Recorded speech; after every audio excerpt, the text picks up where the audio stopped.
what was going on. what was going on. Interesting. Very interesting. So someone else now legally owns their property, or is their title in jeopardy because of what happened to the Quades? It could very well still be in jeopardy. So you heard it from Marie. There was fraud. Why is Bill not investigating? Hello, Sheriff Bill Brown. You just heard it if you paid any attention. Marie McDonald says you need to do a white-collar investigation. This wasn't a trespass thing. This wasn't somebody shooting or armed robbery. This was white-collar, by the paperwork, signatures forged.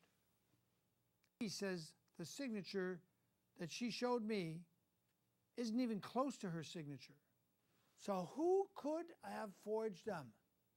Look at the chain of title. That's why these papers are important. Not just the most recent thing recorded at the county registers, because frankly, I'm not sure you can trust the county register of deeds and all the records. We're finding all over the country there's so much forgery and false records being laid down. Even though they're stamped, they're stamping a forged document. And then someone else, if they're contested, goes into court with a forged document. The fraud is massive. Somebody needs to investigate. Let's take a look at the wedding picture. Way back, many years ago. There they are, just married, all happy and smiley. Well, they're still married, and they're still relatively happy, but they're not smiling because they've been defrauded.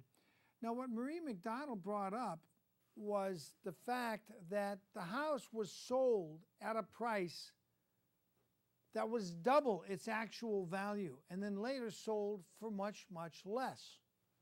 Why doesn't Bill Brown look into this? Because he knows probably little or nothing about real estate. That's why Bill Brown needs to get some new people, not the old crooks, but some new people in the sheriff's department to create an investigative squad and get somebody who's honest, if you can find one, in the Santa Barbara District Attorney's Office, you know, filled with crooks since Tom Sneddon was there 25 years, and then Christine Stanley, who covered up, made sure that Sneddon didn't get arrested, because Sneddon should have gone, I'm sorry, I just got to say this. Thomas W. Sneddon Jr., the district attorney, should have gone to prison. Probably he's in a very hot place right now, wishing someone would throw some water down in hell for him. But what he did to Michael Jackson was just disgusting. And it looks like a pattern in practice in Santa Barbara with these multi-million-dollar homes. What's going on here? What are these people up to? I don't know if it can ever be cleaned up, but someone needs to pay. And I got a question for you, Sheriff Bill Brown.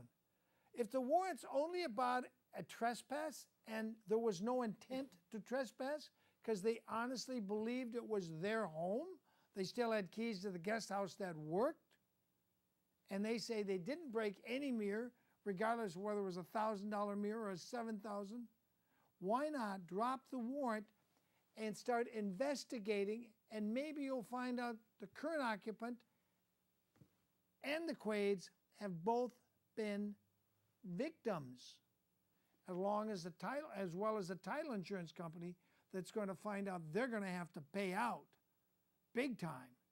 But then there's an issue. Since this warrant got the Quades arrested at least 4 times, and the Quades have got a Canadian judge to try to get the evidence against them for which they wanted them extradited back to Santa Barbara, and Santa Barbara wouldn't give them the evidence. So a Canadian judge said, this is crap. You people go out of my courtroom, go free. So they went back into Vermont. And again, they tried to grab them with a warrant. And a Vermont judge said, okay, Santa Barbara, show us the evidence. And there was no evidence put forth. And then a letter came out of Indiana saying, show us the, and Santa Barbara won't show the evidence. It's beginning to look to me like the Santa Barbara or some people in the Santa Barbara Sheriff's Department as well as the district attorney's department, are intentionally keeping the Quades at arm's length. So the fraud on the court, the fraud on the records, the fraudulent for loans and sale of the property, which the Quades say they didn't agree to sell. They didn't even know the property had been sold. They thought they still owned the home. It looks like all this is being done to keep the Quades away so they can't come back and fight honestly. They don't want to go back into jail, and they shouldn't have to. So why not just drop the silly warrant? I mean, remember, this is the county where they had a multi-million-dollar arrest warrant for Michael Jackson, and he voluntarily turned himself in, put up an all-cash bond, millions of dollars in cash. And then the jury said, not guilty, not guilty, not guilty, not guilty, not guilty, not guilty, not guilty. Bam! To the district attorney's office, crooked bunch of thieves, thugs, and scum of the Bar Association. Tom Mesereau and Susan Yu really put them down, and they deserved it because they were crooks. And Ron Zonen should have been indicted, and Auchincloss, Gordy Auchincloss should have been indicted, Ron Zonen should have been indicted, as well as Tom Sneddon.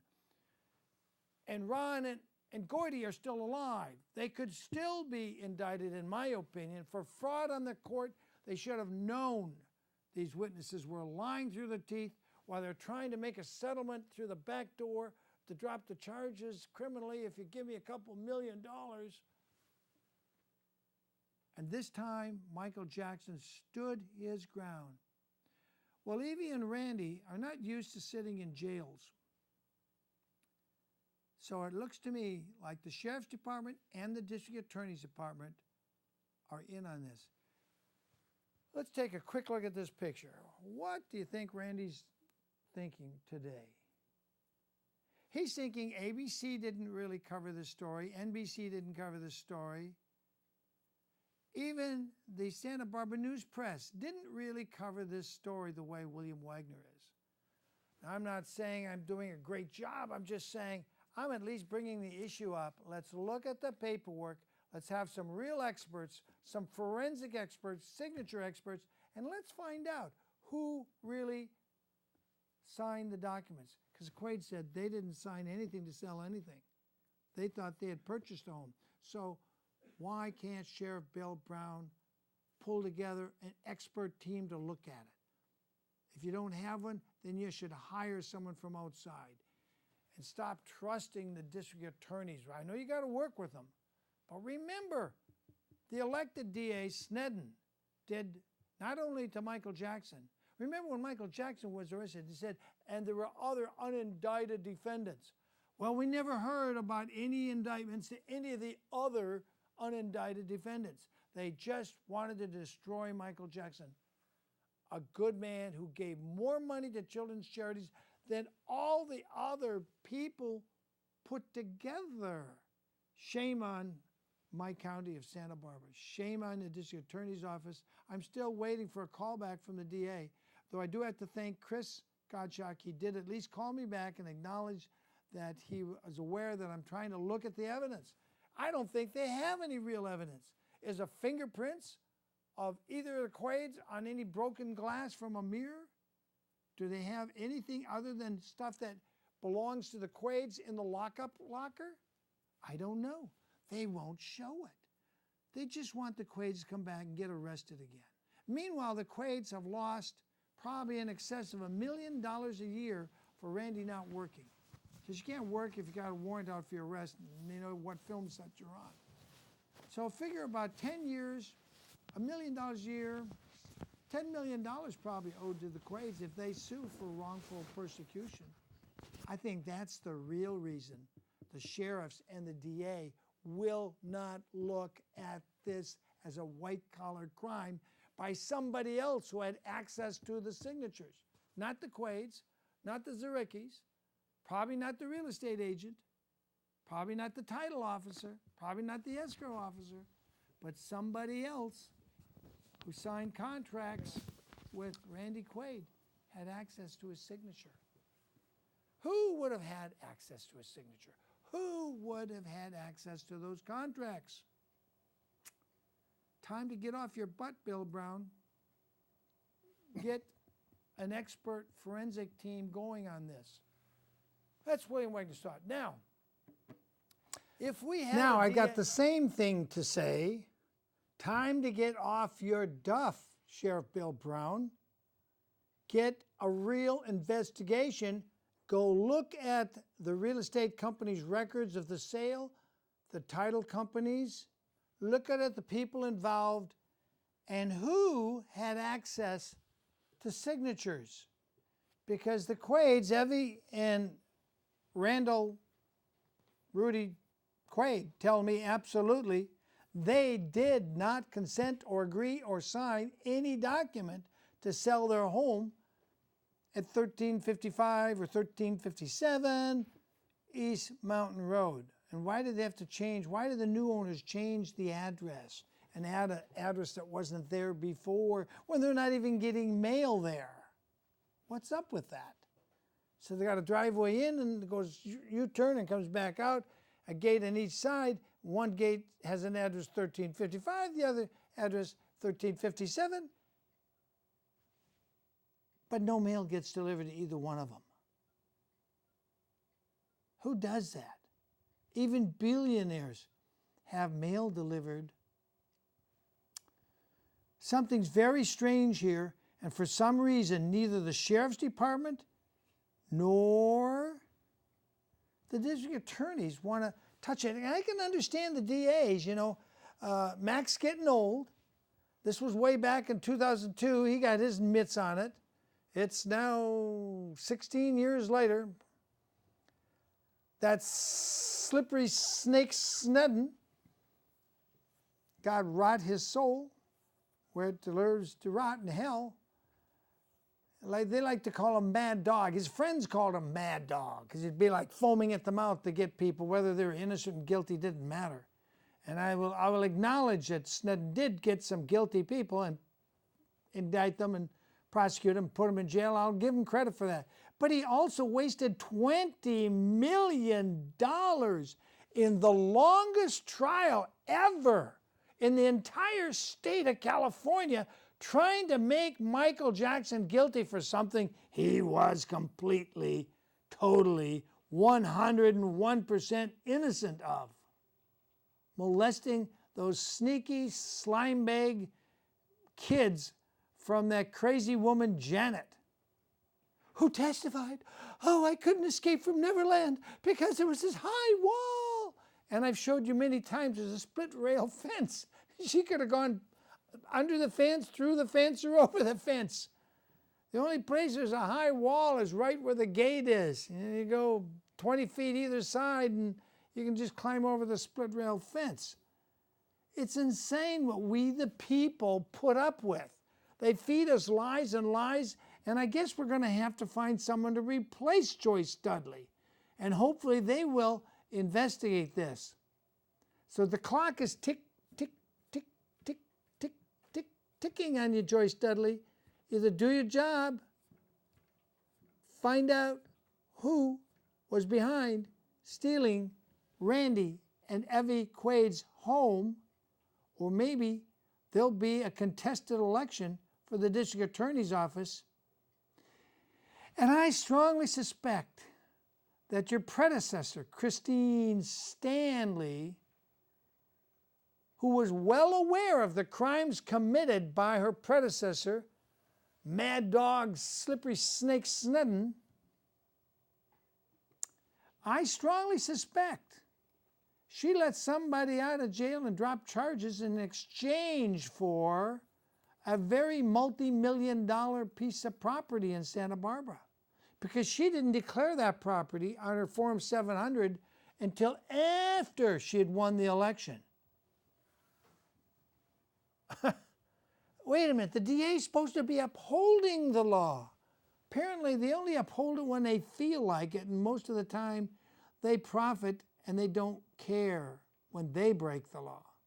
That's why we need we the people grand juries and someone like Attorney Larry Klegman, who's got a real set of kahunas to come in, convene a grand jury, look at the evidence of the corruption in Santa Barbara County, and flush it out.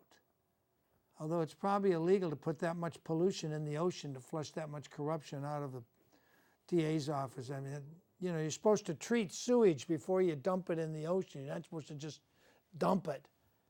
You know, take 20 tons of dog manure and dump it in the ocean, that's a crime. Well, that's what it'd be like with the mad dogs that that crazy guy Snedden put into office and kept in there. And how did, what's his name? That investigator, Rainey, Dan the man, Dan Rainey. How did he get this $1 million house on an investigator's salary fresh out of high school with no college degree? And then he moves down in Venezuela, takes his pension and goes down there. There's a whole bunch of stuff needs to be investigated that is just sort of getting washed by the side. Come on, Joyce Dudley. Woman up and do your job. The corruption is so blatant. Anyway, you probably think I'm a really nasty person because I dig into all this, but actually, I like to help people. And something you wouldn't know about, oh gosh, back in 1981, there was a National Boy Scout Jamboree. And it was not at Valley Forge, if I remember, it was in Virginia. And I was, at that time, not living here in this county, I was living in Los Angeles County. And I had a troop that met on Wilshire Boulevard at the Methodist Church, I think on the corner of Plymouth. And most of them were poor boys. And here's a newspaper clipping of 3 boys from my troop of range from 40 to 60, depending what year. 3 of the boys, and I'm in the upper corner there, the guy with the cookie duster. And this is out of a Wisconsin newspaper. The Jamboree contingent for Los Angeles was filled up so fast, my poor boys that didn't have rich dads didn't have the money to pay for the flights to go to the National Jamboree. So I drove them after getting their parents' permission. You see in the other corner in the back, Paul Franson. Now, Paul Franson, I've tried to locate in the last week or two. Can't find him. But at the time he joined our troop, he had been kicked out of an apartment by his own mother in Los Angeles, left homeless after the mother had taken him from the dad, I guess, in Nevada. And then she came to Los Angeles and she just, you run your own, Paul. And the Boy Scout troop, I think it was Troop 190, I was a scoutmaster. I took these kids all the way to the Jamboree in Virginia at my expense because the boys couldn't raise that much money. The other boy in there was 2 Korean boys. One was Jimmy Hong. He was fairly well off because his father had been and just lost, I think, his job as an airline executive. And the younger guy down in front, that's a young scout we called Young Chung. All those guys are now, gosh, they're in their 40s, 40-some years old. Except you. And yeah, I wish I was 40. I'm the guy with the cookie duster. So I was a scoutmaster of that troop for 3 years. And before that, I was an assistant scoutmaster back in Wisconsin. Before that, I was almost an Eagle Scout. Yeah, almost. But my scoutmaster was gay, and he just, you know, I wouldn't swing his way, so he wouldn't get me in front of the Board of Review for my Eagle Scout. But I help people. At least I try. I try to help people, and I'd like to see some honest assistant DA in the District Attorney's Office of Santa Barbara step forward and actually look at this case, look at all the funny stuff going on with this case, even in their own record, and then go look at the sale and say, wait a minute, Mr. Wagner's right. There's something very wrong with this sale, with the Quades. Didn't gain anything. In fact, the house actually sold, as Marie McDonald saw, it sold for less money, even in a market that was rapidly rising. And today that house would have a value around $2 million or something. But at that time, it's sold for less, even in a market that's going up. Now, who sells a property for less knowingly? Nobody. When you know you can get this much, why would you sell it for this much? Nobody does that. Unless something screwy is going on, something criminal, something fraudulent. And I believe fraud and forgery was involved. And I'm not even an expert. I'm just looking at it. But I do have decades of experience as a real estate salesman. And too many corners have been cut in this case. So I just wanted you to know that though I seem to hammer people in public positions pretty hard when I think they're doing crooked and dishonest things, especially our crooked judges, the bar-carded club of judges, because these are not our Article 3 courts. These cannot possibly be Article 3 courts. That said, I want to point out, even though you sometimes think I'm way off and I'm way wrong, like many years ago, I had several young people on here talking about legalizing marijuana. And at that time, it was absolutely illegal in every state of the 50 states of these United States that combined to create the entity, the de jure United States. And my reasoning was based on this. We are creatures of God. We are men and women with God-ordained rights, not government-ordained rights. And if you actually read beyond the preamble, beyond we the people, in order to form a more perfect union, well, if they're forming a more perfect union, are they creating a whole new government or just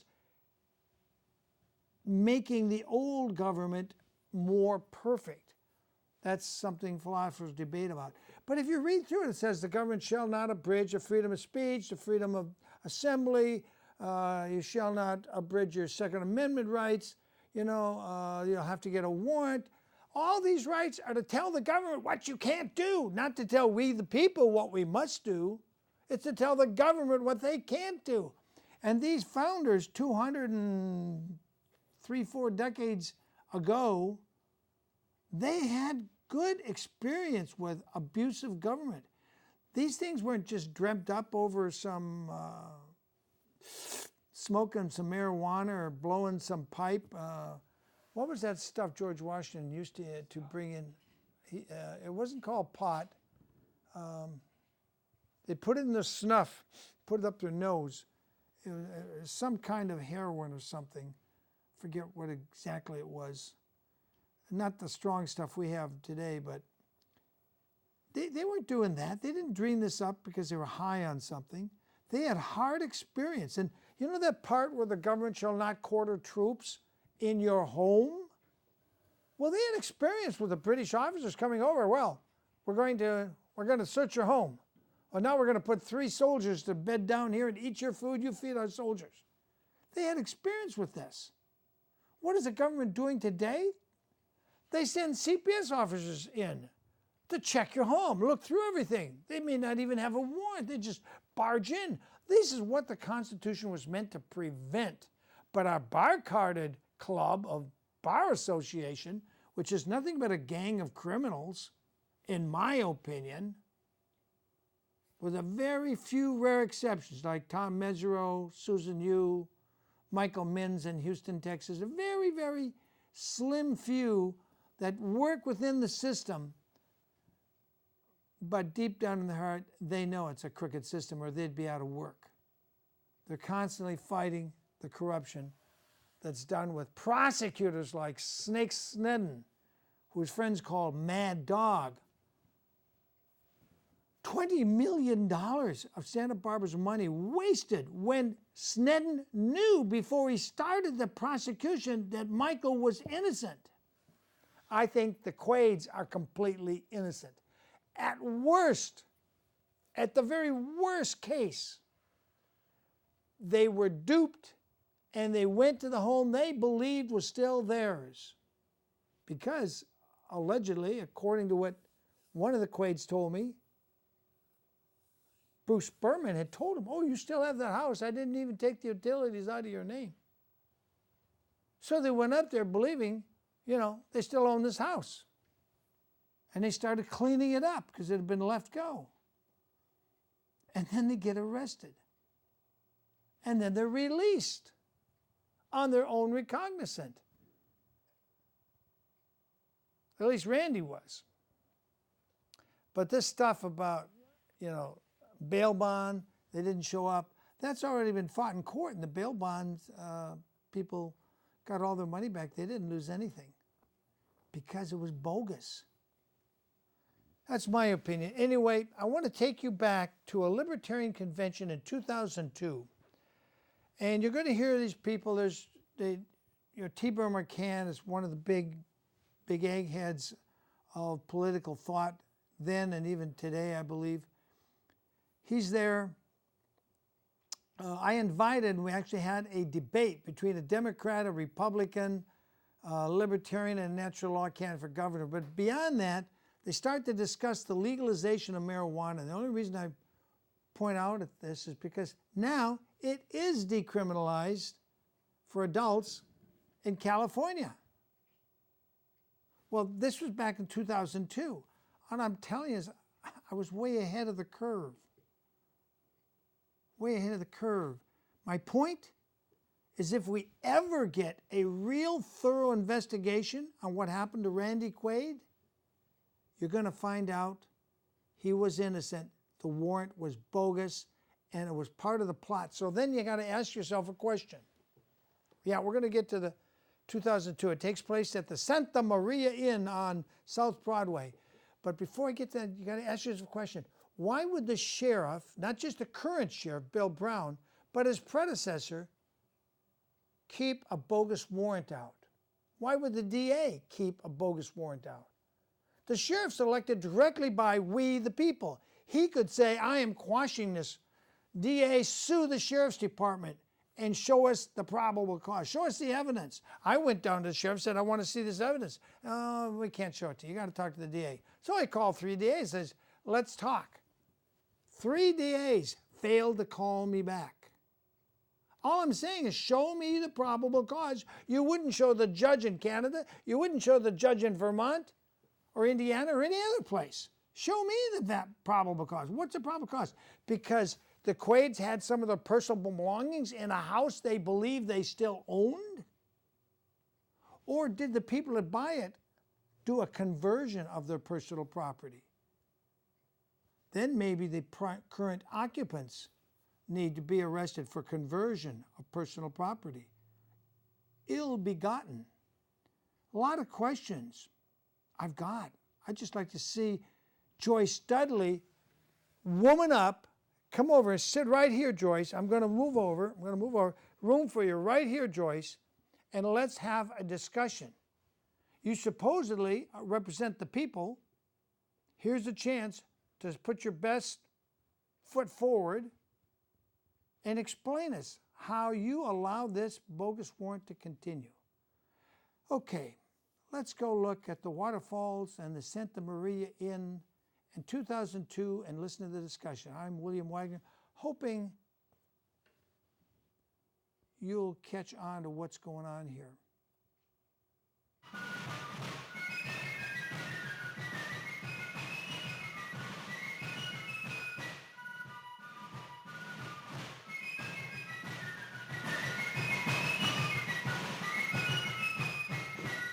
That said, let me introduce Tibor Machan. Tibor Machan teaches business ethics at Chapman University in Orange, California.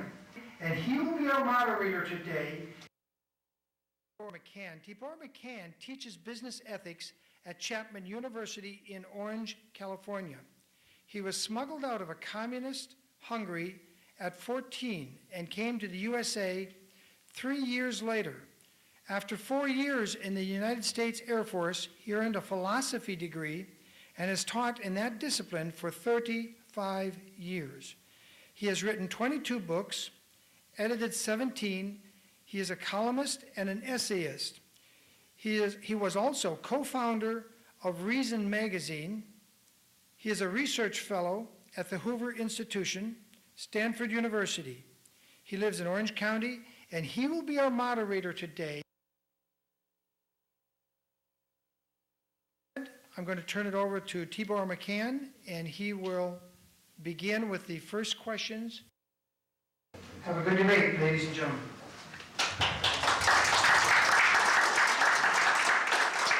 Thank you, Bill. Let me lay out some of the rules. You have a 2-minute opening statement which includes your self-introduction. Make it as a response, a rebuttal, whatever. Then we have several questions that I will read. These were, and at the end we'll have a 1-minute closing statement from everyone, and there you can introduce anything that hasn't been covered by the questions or anything else. We can please go up to the microphone because that's a convenient way for us to be able to capture what you have to say. I'm Charles Chuck Pineda Jr. I'm a criminal justice administrator. I've served the people in California 37 years in the executive branch of government. Now, I believe that for someone to run the executive branch of government, you have had to have come up the ranks of the executive branch of government.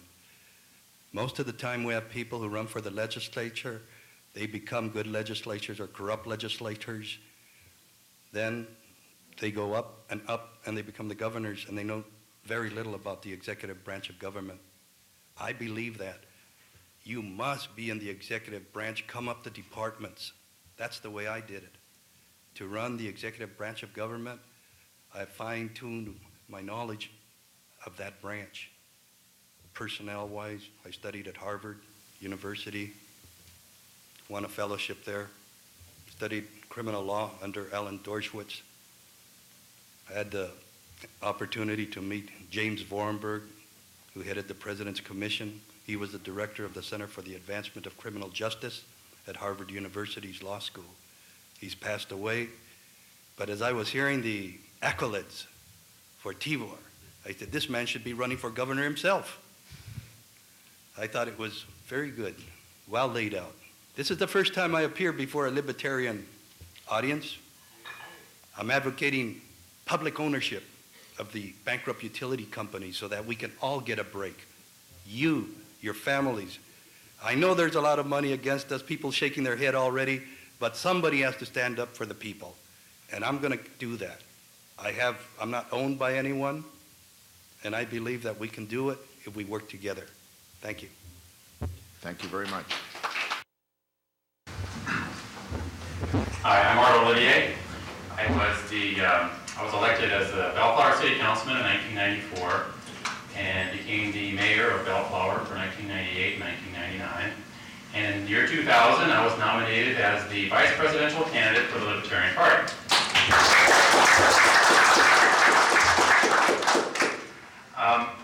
As the mayor of Bellflower, I was able to actually reduce the size of government. We all like to talk about it, but fortunately I was able to actually get in there and make some changes. We completely eliminated the lighting assessment tax that we had for the entire city of Bellflower. We went through and privatized many of the services that Bellflower has. We were able to triple the number of trees we were trimming and quadruple the number of roads that we paved through privatization and a competitive bidding process.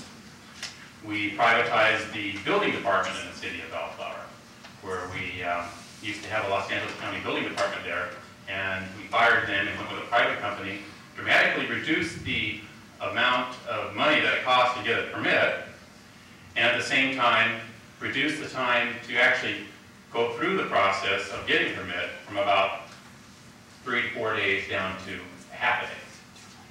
And this is what we can do as libertarians once we do get into office. So this election, I think that we're going to have probably 2 people that are going to be in the spotlight running for governor from the very, very far left who want to make government actually bigger. And I think it would be good to have somebody running against those 2 folks that has actually worked to make government smaller. Thank you.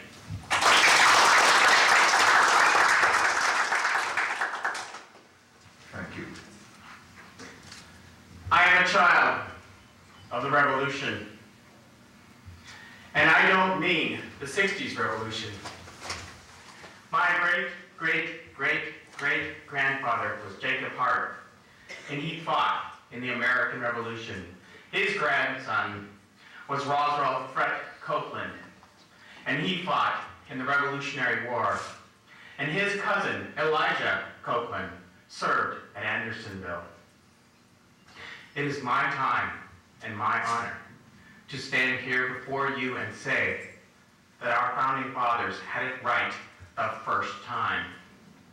The point of government is only to protect our rights as individuals and protect our property.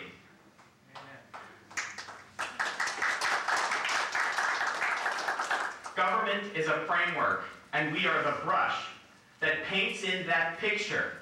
We are the ones, the self-determiners, that go ahead and make our lives. What is wonderful about libertarianism is you can have a socialist system, you can have authoritarian systems, and you can have pluralist systems. Then in all those other systems, you cannot have a libertarian system. I am proud to be here with the Warriors of Liberty in Santa Maria.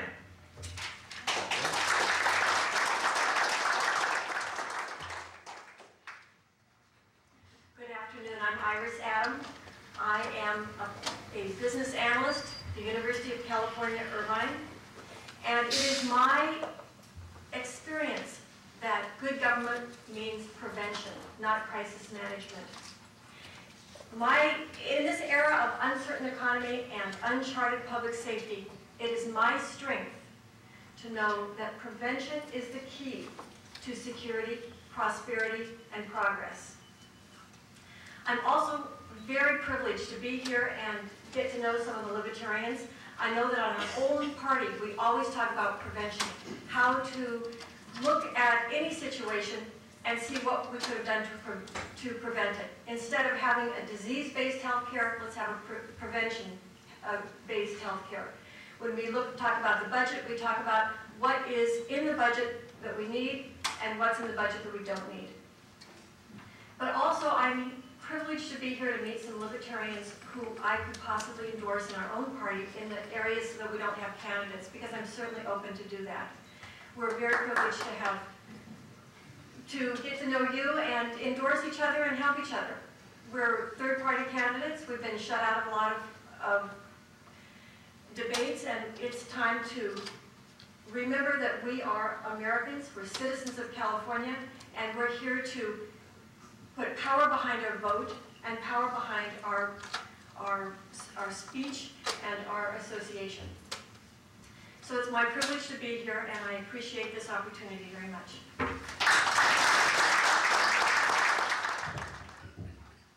Good afternoon, ladies and gentlemen. It's also a pleasure to be here. I'm glad to see that so many people showed up. I am a candidate for the Republican Party gubernatorial race. I would like to thank personally B.J. Wagner. I don't see his hat, so maybe he stepped out. But at least he's been fair enough to invite all gubernatorial candidates, to this debate, and I sincerely appreciate that, unlike some of the other parties that try to freeze you out. I'm also endorsing him, for the office that he's running, and I put it in writing for him. I left home at 15 years old. I came from a very abusive family. And today I own successfully 3 multi-million-dollar corporate companies. And in my opinion, if you start with nothing and you go to where I'm at today, then you have the experience and the knowledge to know how to be successful and help people in California to be successful. Not only that, you also know how they feel. You know what it's like to miss a meal, whether you can pay your rent payment, whether you can feed your children and put them to school, and things like that. And I sincerely believe that people that come from a long line of politicians, millionaires, billionaires, have no idea, no concept whatsoever on how we feel. So as the next governor of this great state, I will uphold the Constitution of the United States. I will eliminate the federal government out of this state. May God bless each and every one of you. The first 4 you have seen, if my Information is correct. It was supposed to have been sent out to you, but it's not that difficult, and I hope you will be addressing these directly. That's one of the benefits of a small convention like that, and maybe even the third-party candidates, that they can speak more candidly than those who want to attract everybody and his mother-in-law to vote for them, and therefore can't say anything clear and precise. So let's go back to Nick. And what in your background has prepared you to lead California at this time?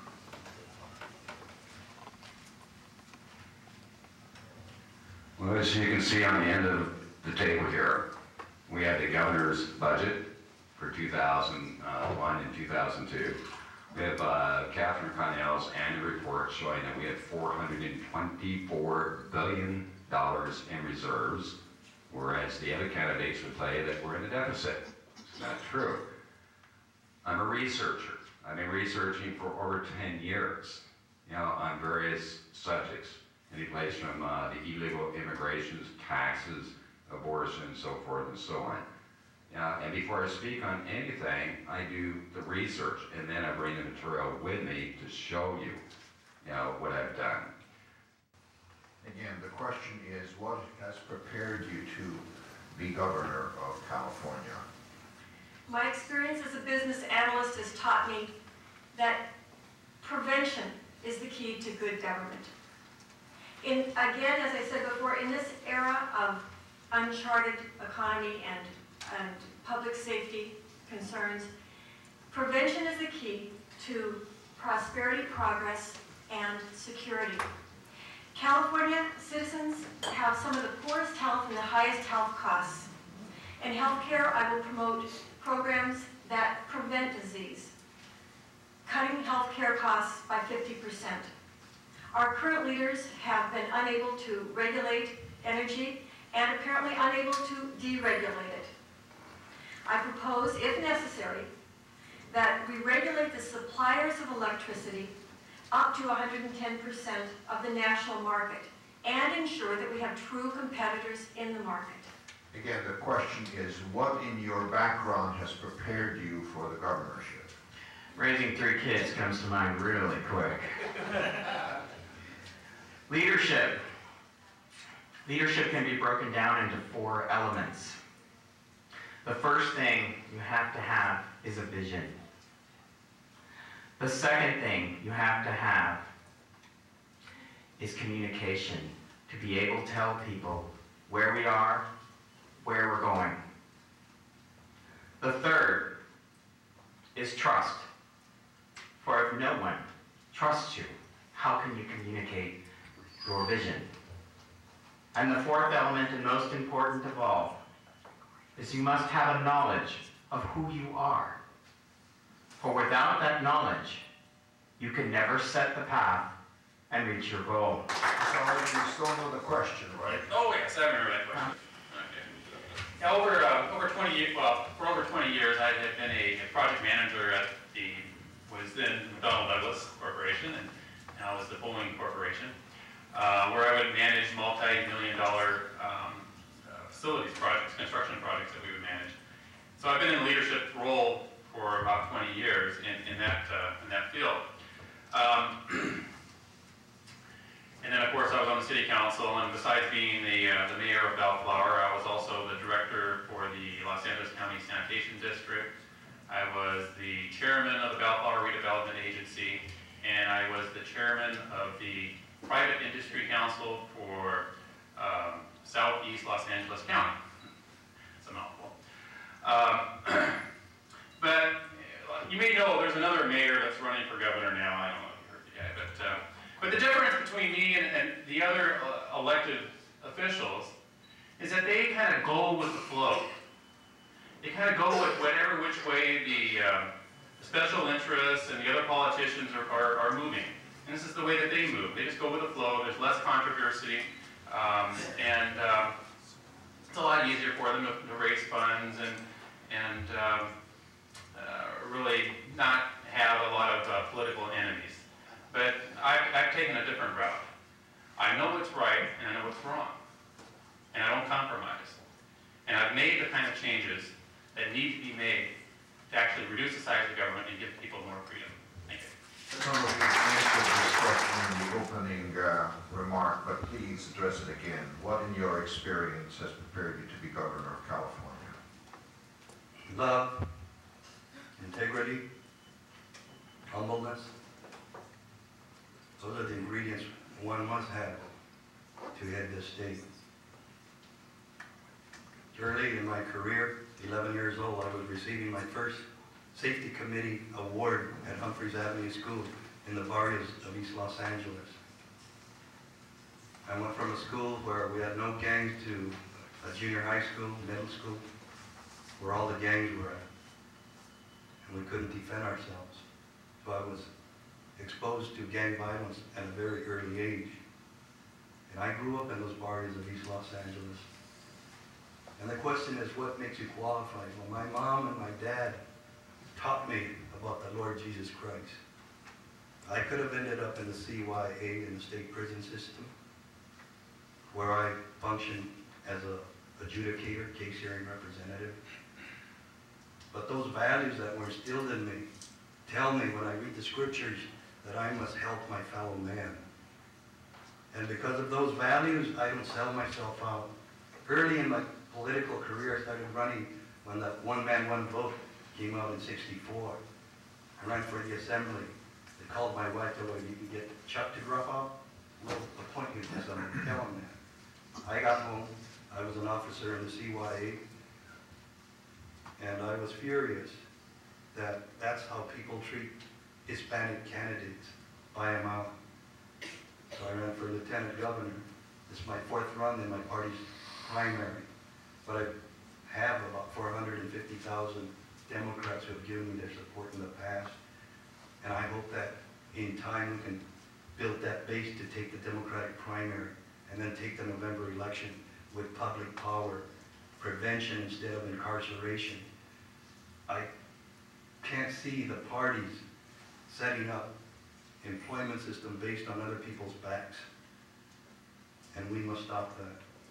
Blacks, Hispanics, new immigrants, Asians are filling up our prisons and our jails and our CY institutions. We need to put a stop to that. Thanks. Looking for something specific and probably rather controversial, I want to ask whether you would continue the cooperation with the federal law enforcement authorities in arresting and harassing, quote unquote, of medical marijuana users, growers, sellers, traders, advocates, and so on. If you believe that the federal government is right in its pursuit of these people, why do you do so? And if you don't, why is that your answer? Please.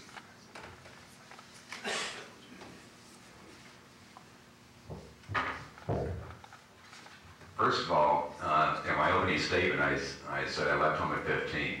However, when I found out my mother was dying of cancer, I went back home and spent the last 6 months with her. She took chemotherapy, treatments, and radiation. She lost all of her hair. She couldn't sleep. She couldn't eat. And of course, I'm a Vietnam veteran, and I was exposed to it when I was in Vietnam and then in Germany, so I know what it's like. And I told my mother, I said, you need to try this, because you'll be able to sleep and eat. And what I did is we went back to the doctor, got a prescription, went right to the sheriff department, this is in Kansas, and got it for free. My mother then could eat and she could sleep, and she was a terminal patient. And I believe for terminal people and for people that need it for an illness, I believe it should be legalized for that. The federal government has no authority whatsoever in the sovereign state. Read the Constitution of the United States. Thank you.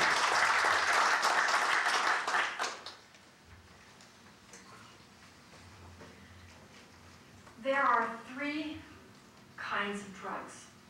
There are legal drugs, there are illegal drugs, there are prescription drugs. The legalization of drugs would substantially cut drug-related crimes. but only about 20% of the total drug abuse are crime-related. The Natural Law Party is concerned about the remaining 80% of the costs tied to health, absenteeism, loss of productivity. So it isn't a matter of legal or illegal. It's just if anyone uses drugs, we are concerned about protecting one's health and the prevention of disease. And we also have to look at, of course, if this is a medical prescription, it's legal. There should not be any harassment. It is a legal prescription, probably a lot less worse than most legal prescriptions. But what we are concerned about, the Natural Law Party is always looking at things scientifically. So if there is any effect of one's brain waves or incoherence or health problems, we always look at that. We would cut our burgeoning prison populations in half by decriminalizing nonviolent drug offenses. But we have to take care of those who are addicted or who have problems with drugs. And we can't, at this point, simply make all drugs legal. We would like to see, we don't agree with the solution that you incarcerate a nonviolent drug offender. If someone has a problem, we need to look at depression. We need to look at the reasons for taking drugs, and we need to address that. So the Natural Law Party always looks at this as how can we keep a person healthier or take care of addictions or at least give some support to that. But we would certainly not ever advocate incarceration of marijuana users, for instance.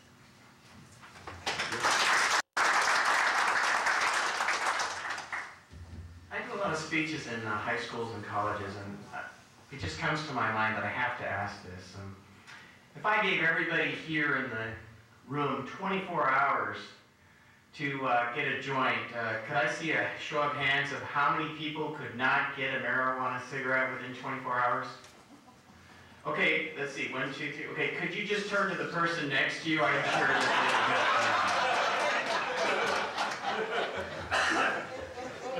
the point of it is that the way it is now is wrong. My son comes home and says, drugs are bad, Daddy. Why are you giving Lake more drugs? And of course, my son's autistic. I have to give him certain medications.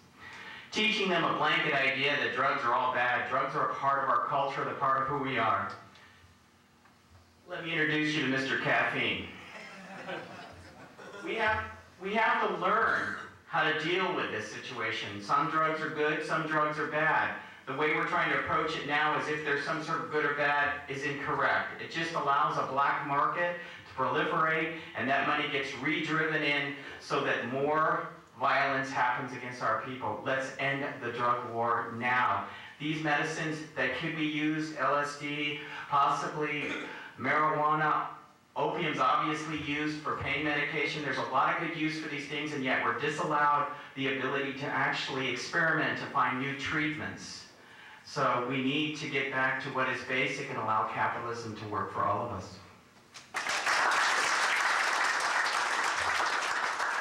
Let me try to emphasize that this is something of a pragmatic question. What would you do if you were to become governor of California vis-a-vis the federal government's efforts to enforce a law that the California people have overturned? You might wish to eliminate old drug laws, or you may not, but this is a practical problem of your office. Yes. Well, what I'd like to do is I would give the cannabis buyers clubs throughout the state of California a direct number, a direct line to their local California Highway Patrol office. The California Highway Patrol, they will be instructed to arrest any federal agents that go in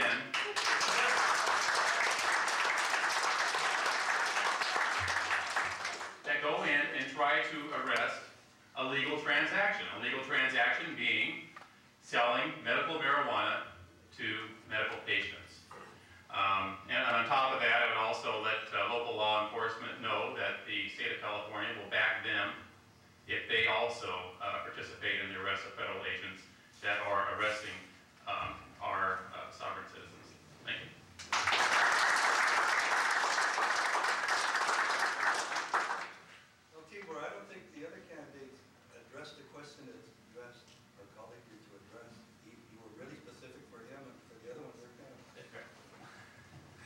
tried to read it off here, and it said, would you continue the enforcement? And that's what I'm asking again, because this is a little bit more of a...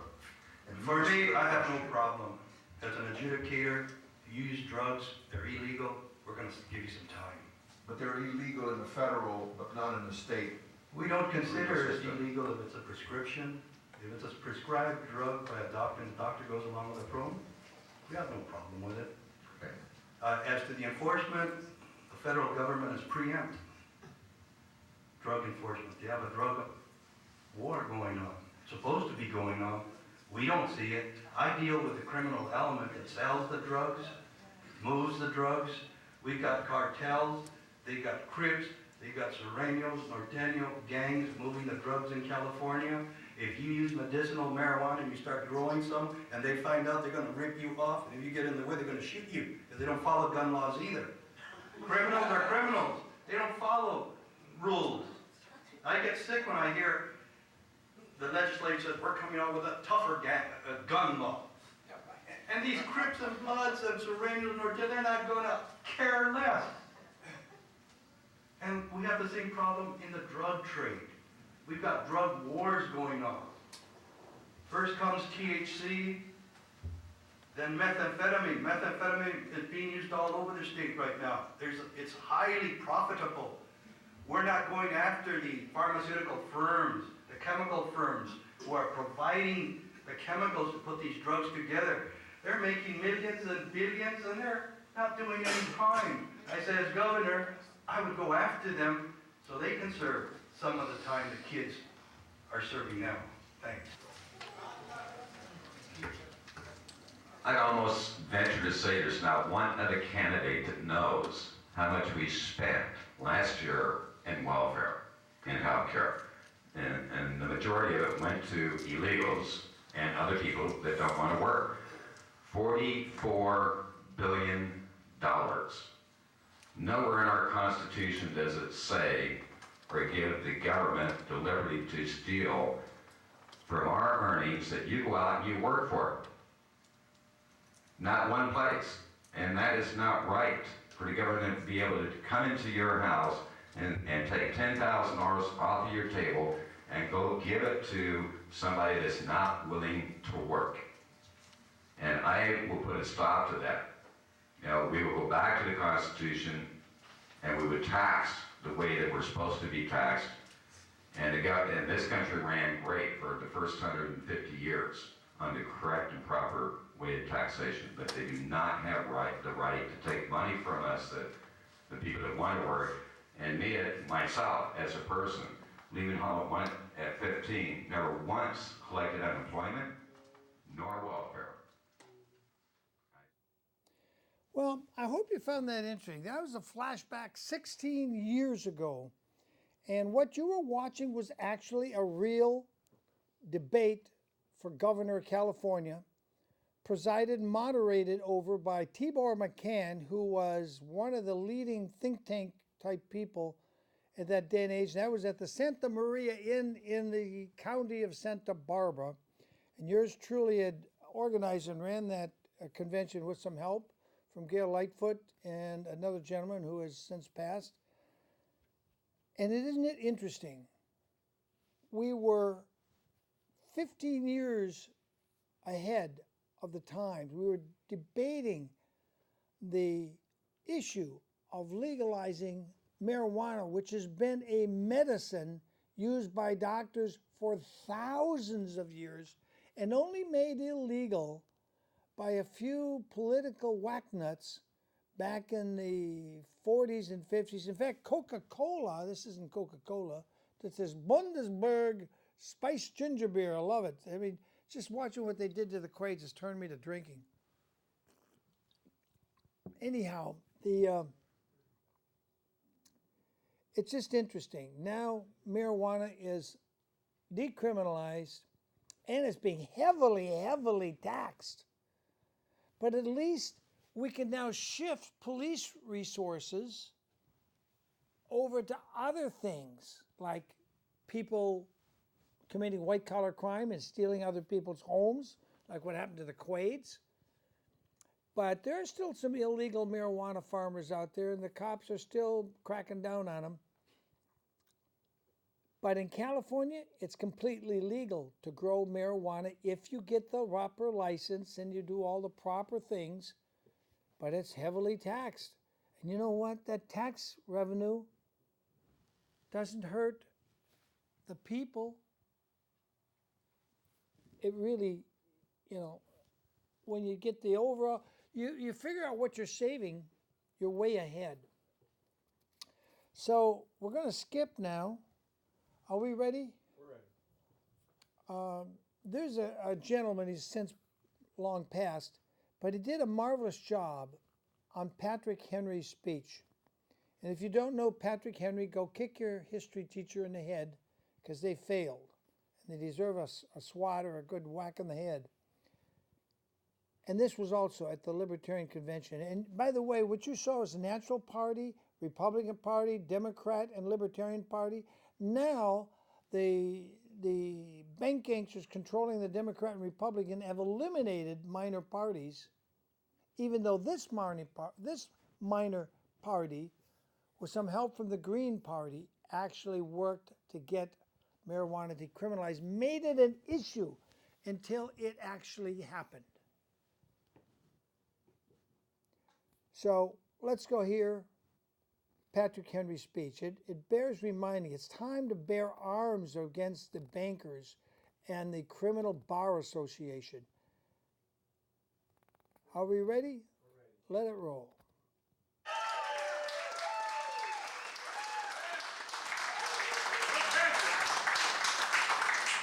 Mr. President and fellow delegates to the Second Virginia Convention of 1775.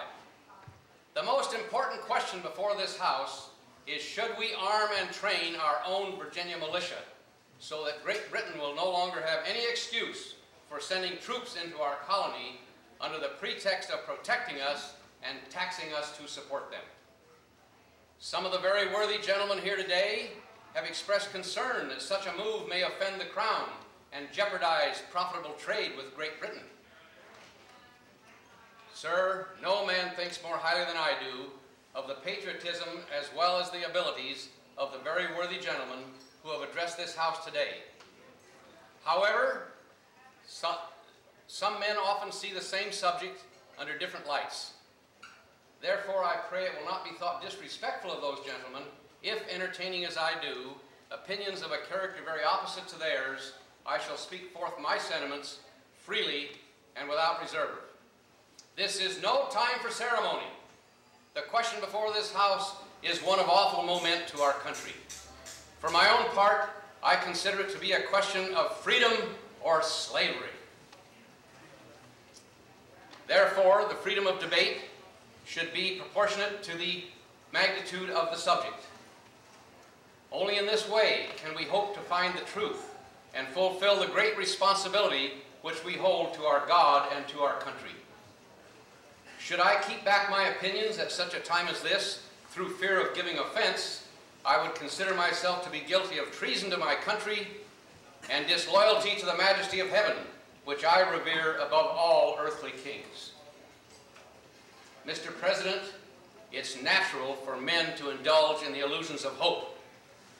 We are apt to close our eyes to a painful truth and listen to the song of that siren of hope until she transforms us into cowards. But is this the part of wise men engaged in a great struggle for liberty? Are we disposed to be among those who, having eyes, see not, and having ears, hear not, those things which most nearly concern their temporal salvation? For my own part, whatever anguish of spirit it may cost, I am willing to know the whole truth, to know the worst, and provide for it. I have one way of guiding my feet, and that is the lamp of experience. I know of no way to judge the future but by the past. And judging by the past, I wish to know what there has been in the conduct of the British ministry during the last 10 years which justifies those hopes with which the gentlemen are so pleased to solace themselves and this House. Could it be that insidious smile by which our most recent petition was received? Trust it not, sir, it will prove a snare to your feet. Suffer not yourselves to be betrayed with a kiss. Ask yourselves how this gracious reception of our recent petition comports with the warlike preparations that cover our waters and darken our land. Are armies and navies necessary to a work of love and reconciliation? Have we shown ourselves so unwilling to be reconciled that force must be employed to win back our love? Let us not deceive ourselves, sir. These are the implements of war and subjugation, the last arguments to which kings resort. I ask the gentleman, sir, what is the meaning of this martial array, if its purpose be not to force us into submission? Can the gentleman assign any other possible motive for it? Has Great Britain any enemies in this quarter of the world that would justify such an accumulation of armies and navies? No, sir, she has none. They're meant for us. They can be meant for no other. They're sent over here to bind and rivet upon us those chains which the British ministry have been so long forging. And what have we to oppose them? Shall we try argument? Sir, we've been trying that for 10 years. Have we anything new to offer on the subject? No, nothing. This subject has been held up to every light of which it is capable, and it's all been in vain. Shall we resort to entreaty and humble supplication? What terms shall we find that have not already been exhausted? Let us not, I beseech you, sir, deceive ourselves longer. We have done everything that could possibly be done to avert this terrible storm which is now coming on. We have petitioned, we have remonstrated, we have supplicated, we have prostrated ourselves before the throne and implored its interposition to restrain the tyrannical hands of the ministry and the parliament. Our petitions have been slighted, our remonstrances have produced additional violence and insult, our supplications have been disregarded, we have been spurned with contempt from the foot of the throne. In vain, sir, after all these things, may we indulge the fond hope of peace and reconciliation. There is no longer any room for hope. If we wish to be free, if we mean to preserve those inestimable privileges for which we've been so long contending, if we mean not basely to abandon the noble struggle in which we've been so long engaged, and which we have pledged ourselves never to abandon, then we must fight. I repeat it, sir, we must fight. An appeal to arms and to the God of hosts is all that is left to us. Now they tell us, sir, that we're weak, unable to cope with so formidable an adversary. But when shall we be stronger? Shall it be next week? Shall it be next year? Shall it be when we're totally disarmed and a British guard is stationed in every house? Shall we gather strength by irresolution and inaction? Shall we acquire the means of effectual resistance by lying upon our backs, hugging the delusive phantom of hope until our enemy has bound us hand and foot? Sir, we are not weak. If we make proper use of the means which the God of nature hath placed in our power, 3 millions of people, armed in the holy cause of liberty, and in such a country as that which we possess, are invincible to any force any enemy may send against us. And besides, sir, we shall not fight our battles alone. There's a just God in heaven who presides over the destinies of nations.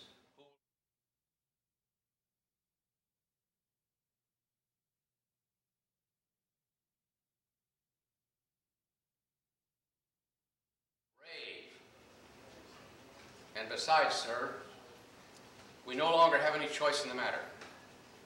If we were base enough to desire it, it is too late to retire from the contest. There is no retreat but in submission and slavery. Our chains are already forged. Their clanking may be heard upon the plains of Boston. The war is inevitable, and I say let it come. I repeat it, sir, let it come. It would be vain, sir, to extenuate the matter further. The gentleman may cry, peace, peace, but there is no peace. The war has actually begun. The next gale that sweeps down from the north will bring to our ears the clash of resounding arms. Our brethren are already in the field. Why stand we here idle?